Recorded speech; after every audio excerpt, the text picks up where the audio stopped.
What's up? What's up? What's up? It is your boy ROD, and we are back with another episode of Rod Watched It. We truly are getting back into the groove of things, y'all. We are getting back into the groove of things, and we are getting more focused and dedicated to this. I don't know why I've been having trouble with being consistent with this. Honestly, truly, I can only say that the most honest me speaking right now is that I just been lazy as fuck. But we all have our lazy ways. We all have our lazy ways. There's something that all of us are very like, I don't feel like it. And unfortunately for me, it's my future. So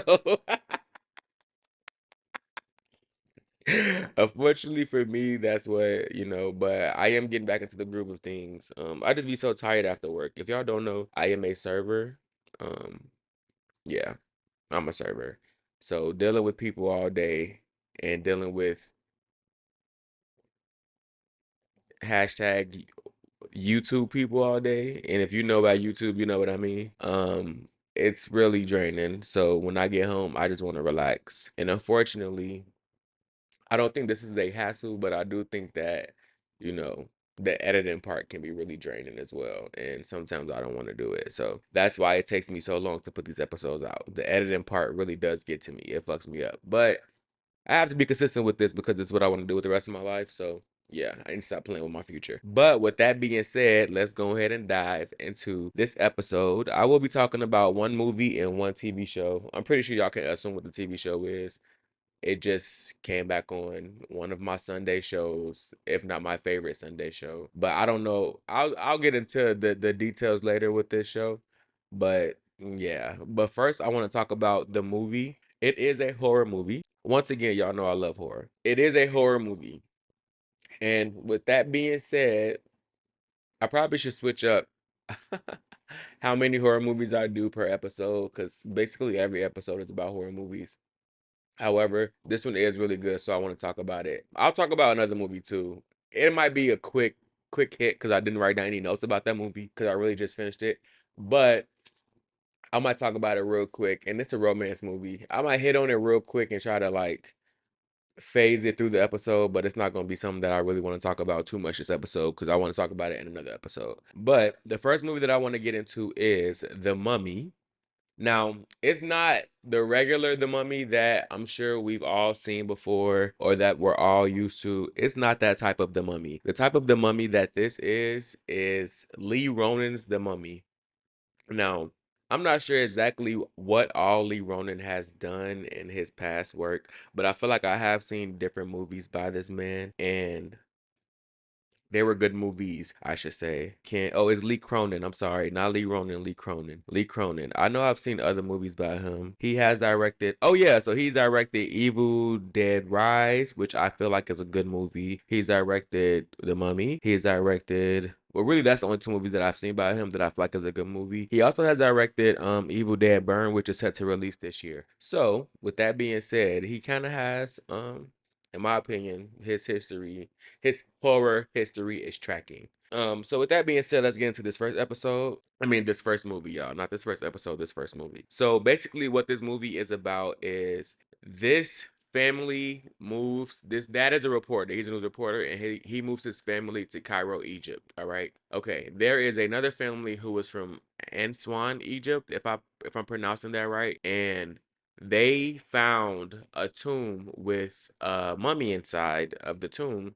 And basically, when they open the tomb, the mummy's like, I want to say spirit basically is released, and this mummy basically is Nazarenian. The spirit is released and kills the woman's husband. Now the woman she is a magician. Her family, she's part of the cult, and I feel like she's been doing this shit for a while. So it really wasn't nothing new to her. It's kind of what she was expecting, but it was new to her husband. Her husband sitting there basically hanging from a fucking claw, looking at her like, "What the fuck, bitch, help?" And she looking at him like, "I'm not gonna help.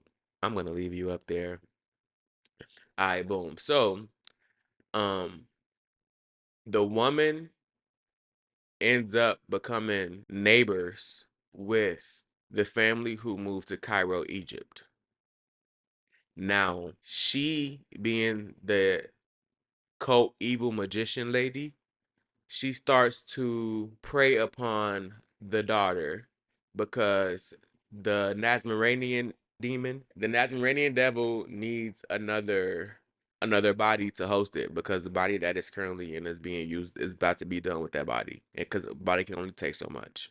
The woman kidnaps this girl, puts the spirit into her body, puts her body in the tomb, and the tomb was supposed to be transported. The plane ends up falling out of the sky, and when the doctors are looking inside the tomb, the girl comes back to life.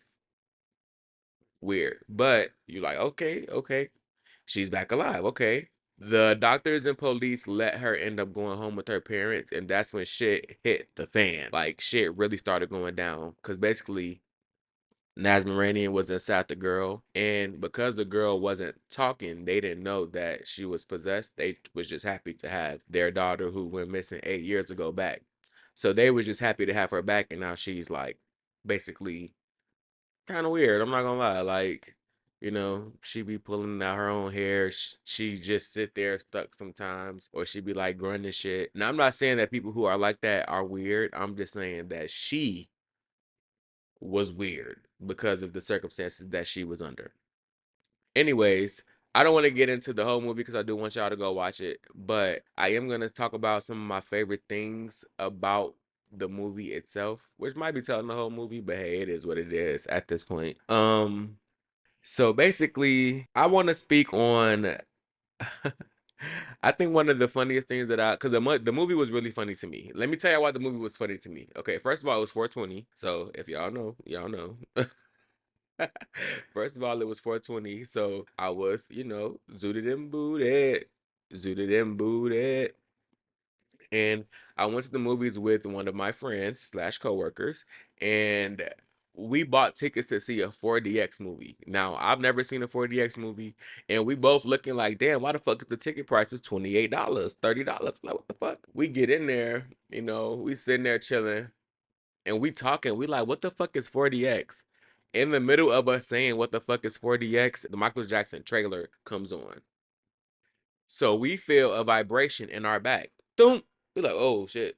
Whoa, what's going on? What was that? And then it goes doom doom, and the chair starts rocking left and rocking right. Mind you, we the only ones in the theater so far. Maybe it's like another couple people in the theater, but I couldn't even tell because whatever. I was high as hell, so I really couldn't even tell. And next thing you know, the chair is rocking like a damn roller coaster, and I'm sitting there having the time. I'm laughing so hard that I could not control it. I damn near was in tears from how hard I was laughing about this fucking seat rocking left and right, and nobody expected this. What the fuck? This is not the time for this fucking seat to be doing this. This is not the time for this. It picked I ain't gonna say the worst time. It picked the best time, truly, for the seat to do that shit. But honestly, it was just like I was not expecting that seat to be like a fucking roller coaster chair. So me and my coworker slash friend, we're sitting there, and we just literally like laughing so hard. So we thought we was the only people that was in there tweaking, and we looking, and we weren't. Everybody else was like, "What the fuck is going? Like, why is this shit?" We was laughing so hard. We don't know if they was laughing at us. We don't know if they was laughing at the chairs. We do. I really don't know what the fuck they was laughing at. But all I could tell you was that we was laughing so hard that it was like. It was like hilarious. Like it really was a time like to be had. But I want to say that also impact how I watched this movie because the movie was very immersive. Like it had water slurring and shit, chairs rocking everywhere, all kind of shit. So it really was an immersive movie. I just want to speak on that really quick because that's kind of preface how the movie made so much sense to me and how it was so much better for me. But the main thing that I want to, well, it's about 7 different things that I want to speak on, but I want to talk about when the daughter comes home. Okay, because when the daughter comes home, that's basically me telling the movie is when the daughter comes home. But when the daughter comes home, shit really does hit a different fan. Like, first of all, when she first get there and the grandmother, who is her name is Veronica, I want to say Falcone, and she played in Queen of the South. And I've seen her in other movies as well. So her resume is there. So Shout out to her. Shout out to Veronica Falcone. Her name was Carmen, Grandma Carmen. And basically, what happens is the grandma, she's Hispanic, she's praying to God, and she's talking about how she wants God to bring the granddaughter back and return her sanity, I want to say, to an extent. And soon as the lady go, amen, child, the girl done bust her nose open. The girl done bust her nose open, popped her right in the nose. Pooka with a head though. So it was like a bang. Like she like headbutted the shit out this lady, broke her nose. And that's when I knew. At first I was kind of being skeptical. I'm like, hey, she might be a little weird because she was being kidnapped and held in a tomb and in a tomb for 7 years. But when she bust that nose, after that lady said amen, I said, yeah. Yeah, she's done. Yeah, she's a demon. She's a demon. She's gotta go. She's a demon. So I was like, okay, I see where we're heading down. I see the aisle that we're heading down. She really did terrorize the grandmother, y'all. I'll get into that a little bit later when I talk about what's going on in the movie. But she terrorizes the grandmother and she terrorized the family essentially. She never says anything to her mother. She never says anything to her dad, but she's talking in Morse code to him because when she was a kid, before she got kidnapped, they were talking Morse code to each other for her Girl Scout thing. And when she came home, the demon, knowing that she spoke in Morse code, or Layla, the girl herself, being Katie, the girl's name is Katie. Katie herself, knowing that her father would know Morse code, probably could only speak Morse code through the demon, and that was the only control that she had. So I feel like that's part of that's an important part of the plot. That's the only time she really communicated with them, to be honest. The only time she actually spoke to them was when there was the demon who was overtaking them, talking to her siblings. And that's what I want to get into. So she had a younger brother who was like maybe a year younger than her, and she had a younger sister. When she went missing, her mom was pregnant. That's important to know because when she got home, the sister did not know. They don't know each other. So it's kind of like she's basically, I want to say essentially, the demon groomed this little girl to be um what the demon wanted it to be. So basically what happens is she convinces her sister to come to her room. She doesn't open the door, she possesses her through the door. And that's how the younger sister ends up becoming possessed. And what the younger sister does really does throw me for a loop, mainly because this immersive experience really does start to shine here, because when the little bitch spit, they splurted water through the damn water hose. So I'm not knowing. The first time they did it, I had no idea that that shit was finna happen. She's taking out her teeth because she had a loose tooth.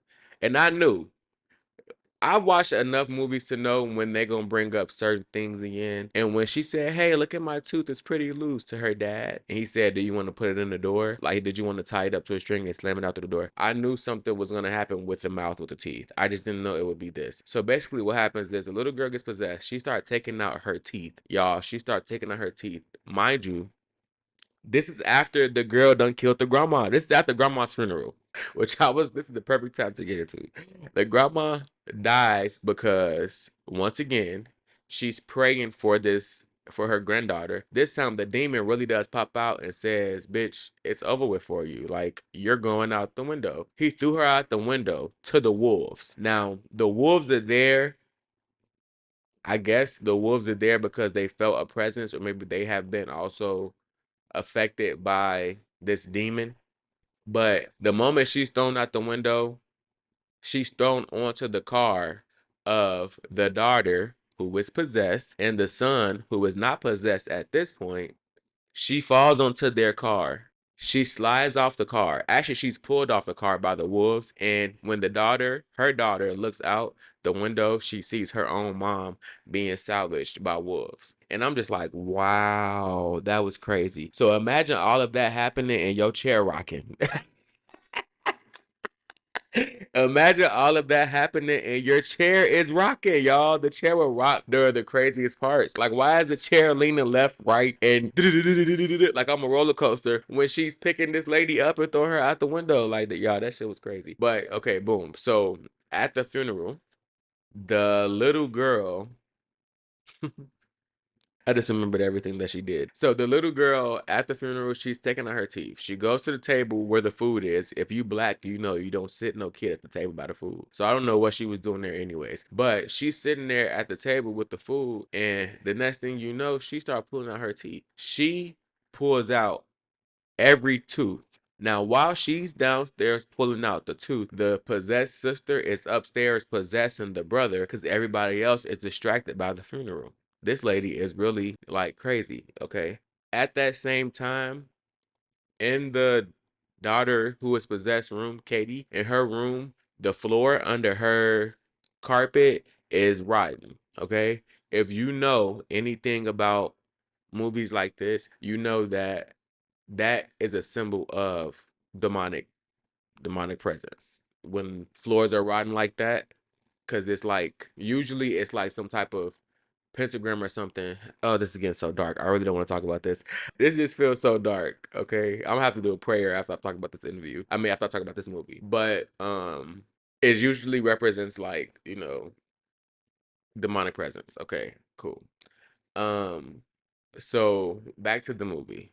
The daughter is taking out her teeth. The possessed daughter, Katie, is upstairs possessing the younger brother, Seb. So he's sitting at the bed banging his head against the wall because even though the father is in the room with Katie, Katie has already possessed Seb. So Seb is in his own room banging his head against his bed, and he's bloodying up his own head. While that is happening, the youngest daughter downstairs, Maud, she's downstairs taking out her own teeth.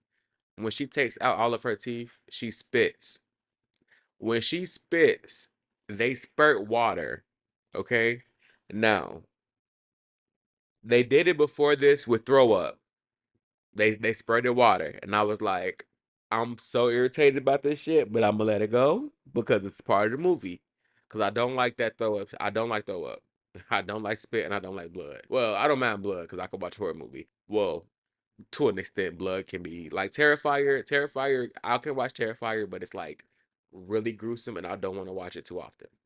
But as far as the girl, she spits and they spurt the water on us. And I'm sitting there cursing out loud because I'm like, what the fuck? Like, I cannot. Every time it happens, it only happened like 3 or 4 times in the movie. And it's a 2 hour movie. So, with that being said, it's not happening often. So, it's throwing me for a loop every time it happened. And then at that, you never see the spit coming. It's like a regular scene right before it. And then it'll show her spitting and you just feel it and you like, oh my god, what the fuck, I should have saw it coming, but it's like, how, pause, I should but it's like, how, like, oh my god. But okay, so boom, they at the funeral, the daughter is pulling her teeth, spitting up. She goes and gets the grandma's false teeth out of her mouth from her casket and puts them in her own mouth. While she's doing this, the possessed daughter, the father, for some reason, had to leave the room, so now the possessed daughter has crawled through the floor. She's crawled through the floor. She's crawled through the floor of the rotten part. She's crawled through that part. Okay. The daughter, the youngest daughter, Maud, with the teeth in her mouth, walks up to the mom and shows her the teeth. Do you know how? Do you know how I would snatch my child up if you took the teeth from my deceased parent and put it in your mouth? You know how bad I'm gonna snatch you up? And I don't even like putting my hands on kids for real. But you know how bad I'm gonna snatch you out. I'm gonna snatch you up so bad. Your clothes gonna be standing where you at, and your body gonna be out. Cause I'm gonna snatch the shit out. I'm gonna snatch your ass up. It's gonna be literally the dust of your body still standing there about it when I'm done snatching your ass up out your spot. Cause why would you do that? Then at that, the daughter who is possessed, she goes and she bites the damn grandma neck. The grandma that's dead. So the possessed daughter is biting the deceased grandmother. The other possessed daughter has taken the grandmother's teeth and put them in her mouth. And then the possessed son is upstairs banging his head against the damn bed and then broke his possessed sister loose so she can crawl through the floor. Mind y'all, this is only an hour in. Now, the devil, the demon Asmodeus is known for tearing families apart, which is why the magician always wanted to have control over who was in that Morania's possession. That's essentially why she always wanted to have control over the sacrifices. Now, this leads to a breakdown between the parents because the parents start talking about their own relationship, and it just signifies to me that tragic moments lead to tragic moments and they lead to tragic moments, and it's just a whole bunch of built up trauma that if you never really talk about, that you'll never get over. And that shit really came to a head 8 years later, and it came to a head at the wrong time because they had a possessed fucking daughter, possessed children at this point.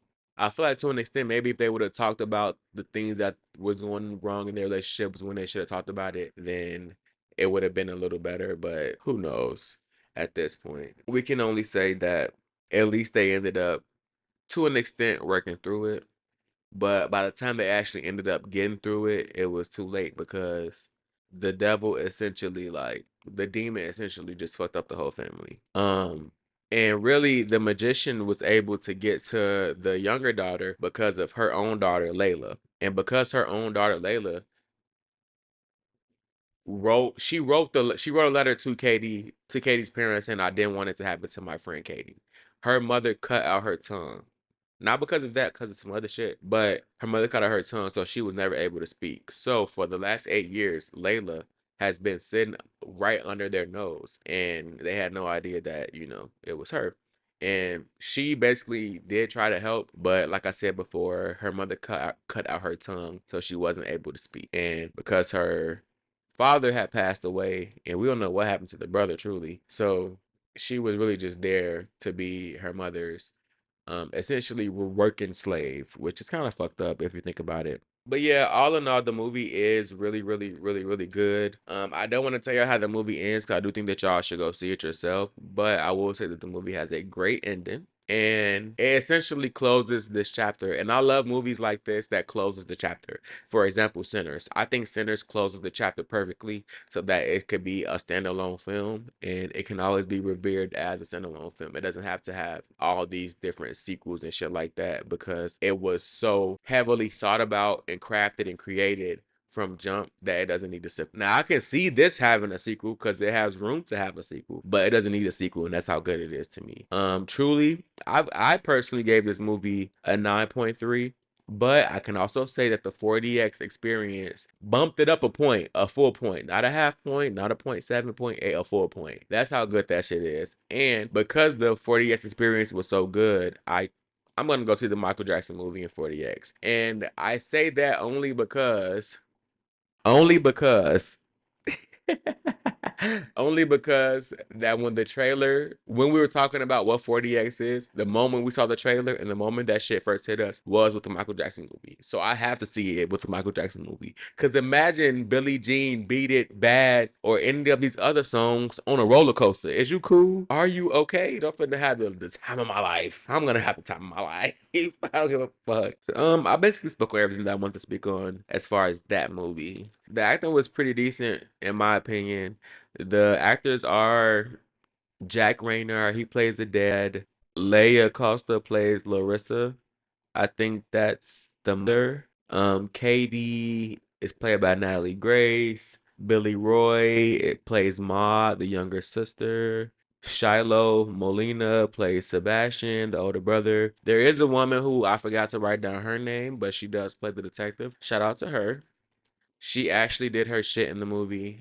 She actually put two and two together for the family, and she ends up being a very vital part to the movie as well. I never spoke on her because she kind of played a background character, but nonetheless, her role was very vital, especially when it comes to how the family found out what happened to their daughter. And that's why y'all should go watch the movie because there's so many other things that I didn't talk about in this that you should go watch. I just want to talk about how the movie was great. So yeah, I definitely give it a 9.3. 8.3 if you don't see it in 4DS experience, but 9.3 if you do. The ending was really, really good. I'm sitting here like rewatching the ending in my own brain, and the ending was actually very impressive. The way everything breaks down and the nuances of the movie, in my opinion, is the need to blame. Somebody is always a need to blame in tragic moments, which is what I talked about before. Tragic moments lead to tragic moments, lead to tragic moments, which is what one of the things that happened in the couples in one of their arguments. You could tell that they've been blaming each other and themselves for some shit that somebody outside of them did for a reason that they had no control or clue over whatsoever. And it just goes to show that you have to have these conversations with people, especially if it's in a relationship like that, especially if you hit a situation where some shit like that happened, where you lose a child, where they're kidnapped or, killed. Lord God forbid. You have to have these conversations because even though it's hard, you just got to find the time where you are vulnerable enough to where you can have it. Because if you don't, it just turns into a solid rock of resentment that weighs both of y'all down. And like I said before, this rock was weighing them down at the wrong time because they had three possessed kids, and the rock was getting heavier and heavier and heavier until they finally just let the rock go, and they were able to. I'm not gonna say save all their kids, but they were essentially able to save a couple. Your boy gives that a 9.3 for the 40S experience, 8.3 without. Y'all go ahead and go see that. We giving that a thumbs up. On to the show. Now, I don't think I should be on this too long, but hey, it is what it is. This show is Euphoria. Y'all, Euphoria is back.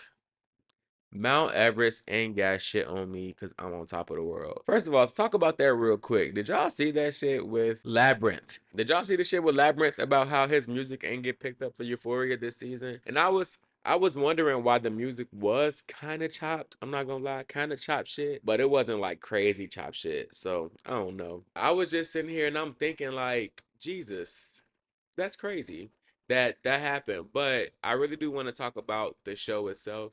I said this to somebody else, but like I said earlier on TikTok, I guess I'll say it to y'all. This show is gonna take a huge pivot. Honestly, this season might not be as good as the other two seasons because they're not focused on the shit they was focused on before. Now they're just giving us some shit. You know what I'm saying? I feel like they're just doing this because the fans want it, not because they actually care. I think that Sydney Sweeney and I believe that Jacob Elordi and Zendaya, I truly believe that they want to be actors. They want to be actors. They don't want to be television show, TV show, Euphoria type actors anymore. They don't want to be, even though Euphoria is a very accredited, in my opinion, and has a huge following, they don't want to be that. They want to be movie actors. And that's where their range is. Because one of the movies that I was going to talk about later is Wuthering Heights. And Jacob Elordi stars in Wuthering Heights with Margot Robbie, and the movie is really fucking good. But that's another movie for another day. Just to speak on Euphoria, the overall, really quick. Yeah, I don't think that their mind is on it anymore, and that's why Zendaya, when asked by Jennifer Hudson, I think is this the last season, she was so quick to say yes because she don't want to do this shit anymore. Jacob Elordi doesn't want to do this anymore. Sydney Sweeney doesn't want to do this anymore, and everybody else is just like unfortunately left in the ocean to swim or sink. And the fucked up part about it is Euphoria is probably very traumatic for most people because you've had two cast members die. Now it has been what, 5 years, 6 years since the last season, but it's like you've had two cast members pass away within that time frame. What can you do? And one of them has scenes on this season where you can kind of see his illness having the effect on him. So it's just it I feel like it's just overall starting to hit a wall, and the wall is the things I mentioned before. Zendaya, Cassie, Jacob, the deaths of the different people, and the fact that the plot, no one is. Back then, if I was in college, I wouldn't mind watching high schoolers. You know what I'm saying? High schoolers who do drugs, or the topic of that, or the crazy shit that high school kids do. You know what I'm saying? Because they were phasing themselves into college. Some of them were at the time, first season or second season. Shit was just crazy. So it was like, I wouldn't mind watching that. But now it's like, I'm 29, 28. I'm 28, turning 29 in a couple months. I'm not trying to watch high schoolers anymore. And now that they know that, and these people aren't trying to play high schoolers anymore, I feel like the show has lost its edge because, to an extent, I feel like Euphoria has kind of played a part on what California and LA and what essentially social media and shit has become now. It popularized hard drugs like cocaine. No one was doing cocaine as hard as they were before Euphoria. No one was doing ecstasy, Molly, none of this hard shit as hard as they were before Euphoria. Euphoria popularized that shit. And truly, I don't give a fuck if y'all think that I'm wrong. I'm telling y'all this shit from somebody who's seen it firsthand. All of a sudden, after Euphoria came out, people was okay with people doing coke. Now, I'm sure it was there happening before Euphoria, but it was not popularized and it was not okay for that shit to happen. Because I remember myself, people sending me videos of motherfuckers doing coke while I'm in college, and I'm like, "Whoa, what's going on here?" And he like, "Bro, I don't know. This shit crazy. They were just doing this shit in front of everybody like this shit was okay, like it's just normal." So I know it's been there happening. It just wasn't as popularized until Euphoria came around and was like, it's okay to speak on doing coke and shit like that. With that being said, like I said, I don't think that Zendaya, Jacob, Cassie, or any of them want that. The following is not there like it used to be. The plot, no one is sitting here waiting for the plot to unfold by episode 4 anymore. Y'all have to pick it up. And if you're not picking it up, you're gonna lose it every week. Nobody has time for that. Especially if we all know this is the last season. This is either gonna be a chop or y'all finna turn this shit up. And that's what the only options are at this point. I just sound like fucking Ryan Coogler. The options is no, I'm kidding. All right, I just that's what the only options are at this point. But just to talk about the characters real quick, Rue. First of all, Rue is a drug mule for Lori. She was a drug mule for Lori. She ends up at strip club, I guess, called the Silver Slippers, some shit like that, or Slippery Dimple, or some shit like that. She goes from being a drug mule from Lori for Lori to being what is she? Okay, she's working for the pimp who owns the strip club. The pimp who owns the strip club is also a drug dealer who was in contact with Lori via drugs. Okay, the shit that it's Lori's fault. Well, all this is happening by the way. But the shit that Lori gave the dude via Rue and Faye was tainted because they never told Faye to clean the scale of the fentanyl. The ecstasy tablets ended up having fentanyl on it. All right, keep that in mind. While Rue is working with this man, one of his young ladies died. He basically told Lori, "I'm keeping Rue, not as a young lady, slash hoe, but more so as a personal assistant where she does whatever the fuck he asks." Now, in her doing this, Rue ends up falling in love with the stripper. This stripper is best friends with the young lady who has died via the fentanyl laced ecstasy tablets from Faye that happened with Faye from Lori. That was a lot, but I just wanted to let y'all know that was going on. I just got lost right there. Okay, hold on. Okay, so the young lady, the stripper that Rue is in love with is best friends with the young lady who died from the lace tablets. Okay, cool. Rue helps the man hide the body. Who did the body? They help. She helped him hide the body. Now, her helping him hide this body leads to the girl having a full-on panic meltdown and Rue having to put her in rehab. If you know anything about imagery and cinematography, you know that lighting plays a huge part in what goes on. I don't think we're gonna see that girl again. However, she definitely did her shit while she was on the show for as long as she was. Rue just got a lot going on. She's an accessory to murder because she helped hide the body.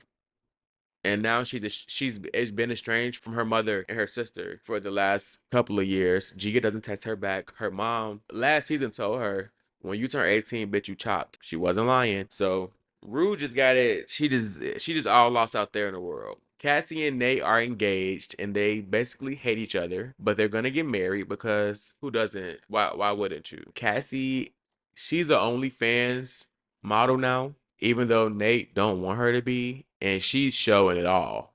Mind you, she damn near showing it all. Not even on OnlyFans. I'm talking about Sydney Sweeney on Euphoria showing it all. So you can only imagine if what was going on, what was going on. But yeah, she's an OnlyFans model, and it's only because she wants these certain type of. Well, I ain't gonna say only, but it's mainly because she wants these certain type of flowers for her wedding. And Nate is just like, yeah, I'm not really feeling it. I'm not really feeling it. So And he's also in debt himself because he owes the mob slash mafia, and they about to just fuck his shit up at this point. And because he can't tell Cassie, I owe the mafia, and this is why I can't afford it, he's just steady pursuing it and leading her on. Cassie, being the dumb bitch that she essentially, not even essentially, she's literally like, I'm gonna go get it myself. And the quickest way to make money nowadays is to do OnlyFans. A hook. So she's like doing shit like that. And it's like, bitch, stop. Just stop. So now it's going around their rich neighborhood that this lady has an OnlyFans because she's showing people. And everybody don't like that shit. So they're telling their husband's telling Nate. Nate and Cassie are getting into it. Mind you, this is only 2 episodes in. So Nate and Cassie are getting into it. She's asking for Maddie's help because Maddie is now a social media manager for different people, and she works for different clients and shit like that, helping to manage her social media. But Maddie is broke essentially, and she can't do much on the salary that she's getting. So she's just out here living her life that she can live, but she's trying to make the best of what she got with the skills that she have, which is knowing how to make bitches pop. So Cassie, knowing that, reaches out to Maddie. Maddie, knowing that Cassie is basically stupid, decides to link up with her. They end up having a conversation, which is very interesting, and they decide that, okay, I'm gonna help. Maddie's gonna help Cassie with that. No knowledge of Nate that she knows that he knows this, and boom. So Maddie is broke, living her life, her trying to live her best life, about to help Cassie ruin her life, while Nate's life is already ruined, but he's covering up with a smile. Ain't that crazy? That's crazy. Meanwhile, Jules is the only one who got money, who really living a best life. She's in hot couture damn near every day. Yeah, she's really living her best life. And I love that for her because they was really putting my girl through it. Over some drugs. Elliot, Rue, all these people over here getting high and playing her face. You know, my girl, she smoked a little weed, but she wasn't trying to pop no pills and stop her heart from beating and get it back jumping by doing more drugs. She wasn't on that. So it's good to see that Jules actually is living her best life outside of what the fuck was going on when she was in high school. She really left all the ass where they was at and said, yeah, I'm gone. And she's a sugar baby. So hey, from someone who wants to be a sugar baby, I'm gonna let that rock. From someone who wants to be a sugar baby, I'm not mad at it. Cause if I was a sugar baby, I would be in the hottest designer too. Fuck is y'all talking about? So it is what it is. So I ain't mad at it. Shout out to Jewel. And then you have my girl Lexi. Lexi, I feel like Lexi is more so focused. Well, okay, we know Angus Cloud died. Angus Cloud overdosed in real life. But the storyline that they gave him is that he's in prison for 30 years. So that means that we're never going to see him again, obviously. I feel like they just have her grieving him.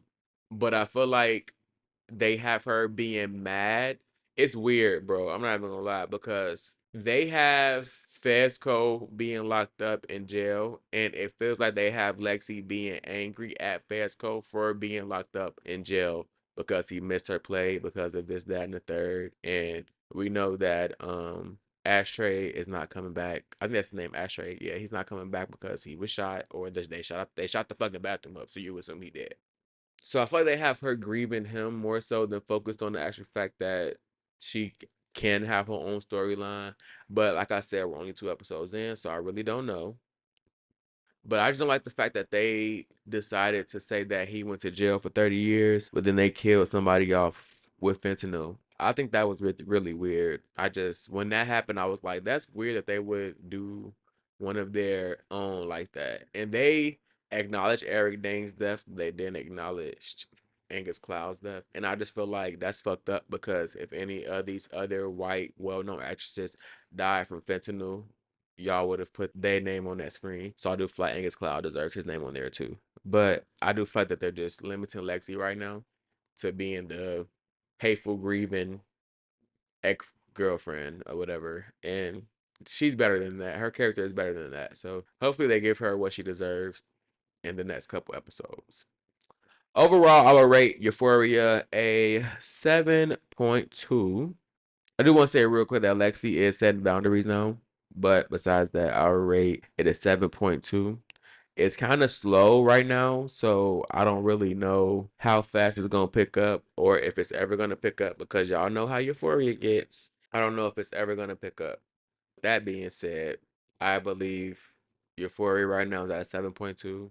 And I don't know if it's gonna get any better because they just don't give a fuck about this show anymore. Nobody really does. And that's the fucked up part about it. With that being said, this is another episode of Rod Watched It. I hope that y'all enjoyed y'all time with your boy because I enjoyed my time with y'all. Make sure y'all go see The Mummy and tune into Euphoria every Sunday. I still have my list and my best friend sent me to watch too, so I'm gonna be watching that. I just want to dedicate a whole day to that though, because it's 8 episodes and I want to watch it all in one day. So that's why it's been taking me a minute. But besides that, yeah, thank y'all for stopping by. Peace in the Middle East. Love black people. Love black culture. Peace to black people always. And with that being said, we out.